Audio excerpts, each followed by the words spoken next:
Assalamualaikum warahmatullahi wabarakatuh. Baiklah, di sini saya akan menjelaskan materi tentang mahasiswa dapat memahami strategi pembelajaran berdasarkan kurikulum 2013, kurikulum darurat, dan kurikulum paradigma baru. Strategi inquiry learning didefinisikan oleh Piaget sebagai pembelajaran yang mempersiapkan situasi bagi anak untuk melakukan eksperimen sendiri. Dalam arti luas, ingin melihat apa yang terjadi, ingin melakukan sesuatu, ingin menggunakan simpul-simpul dan mencari jawaban atas pertanyaan sendiri, menghubungkan penemuan yang satu dengan penemuan yang lain, membandingkan apa yang ditemukannya dengan ditemukan orang lain. Strategi project-based learning adalah pembelajaran yang menggunakan proyek atau kegiatan sebagai media. Peserta didik melakukan eksplorasi, penilaian, interpretasi, sintesis, dan informasi untuk menghasilkan berbagai hasil belajar. Strategi scientific learning adalah proses pembelajaran yang dirancang sedemikian rupa agar peserta didik secara aktif mengkonstruksi konsep hukum atau prinsip melalui tahapan-tahapan mengamati untuk mengidentifikasi atau merumuskan masalah, mengajukan atau merumuskan hipotesis, mengumpulkan data dengan berbagai teknik, menganalisis data, menarik kesimpulan, dan mengomunikasikannya konsep hukum atau prinsip yang ditemukan. Langkah-langkah pembelajaran berbasis proyek. Penentuan proyek. Kedua, perencanaan penyelesaian proyek. Ketiga, penyusunan jadwal.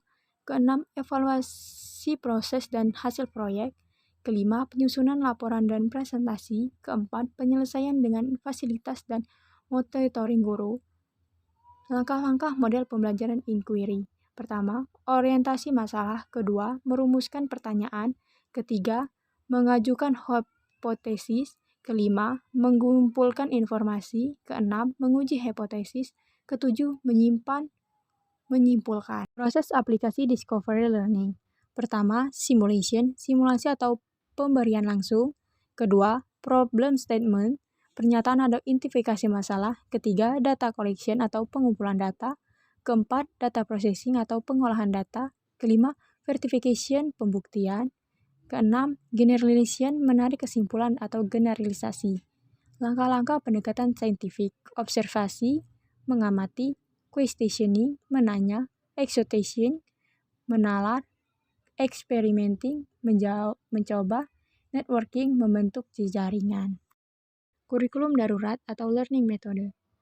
Learning method merupakan metode pembelajaran yang dilakukan secara tatap muka dengan menerapkan sistem belajar secara bergiliran atau shift model untuk menghindari kerumunan. Setiap shift maksimal melakukan tatap muka selama 3 jam. 2. Daring metode. Daring metode merupakan metode yang diterapkan bagi zona di luar hijau dan kuning. Bagi zona tersebut, proses belajar dari rumah merupakan metode yang paling memungkinkan untuk diterapkan. Project-based learning. Project-based learning merupakan metode yang berusaha menerjemahkan surat edaran Mendikbud nomor 4 tahun 2020 untuk melatih kecakapan hidup para siswa melalui berbagai aktivitas sesuai dengan minat dan kesukaan mereka. Keempat, home visit metode.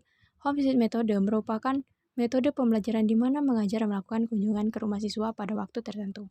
Kelima, integrated curriculum. Integrated curriculum merupakan metode pembelajaran yang berbasis proyek atau project based. Metode ini tidak hanya melibatkan satu mata pelajaran, namun melibatkan beberapa mata pelajaran. Keenam, blended learning. Blended learning adalah metode yang menggabungkan sistem belajar daring dan tatap muka. Pada metode ini, tatap muka dilakukan melalui video conference.